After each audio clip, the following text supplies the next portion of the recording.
నాన్నగారు. నాన్నగారు అంటే ఎప్పుడైనా ఒకసారి మనం గుర్తుంచుకోవాల్సింది ఏంటంటే, ఆయన కళ్ళల్లో నీళ్ళు రావు. ఎంత బాధైనా.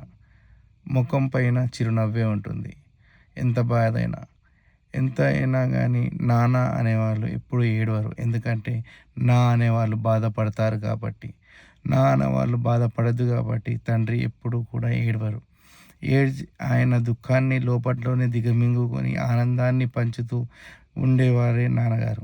అందుకని ఈరోజు మనం ఇలా ఉన్నామంటే నాన్నగారి ఆశీర్వాదాలు, అలాగే ఏదైనా గానీ మనకు నాన్నగారి దీవెనలు ఉండాలి. అలాగే తల్లిదండ్రుల దీవెనలు ఖచ్చితంగా తీసుకోవాలి మనం. మనం తల్లిదండ్రులు లేని లోటు ఏంటిది అనేది మనకు తెలుసు.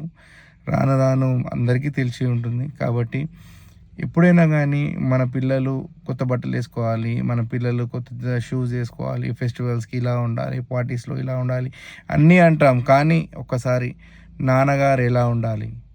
నాన్నగారు ఎప్పుడైనా గానీ మనకొక హీరో. నాన్న is best hero in my life.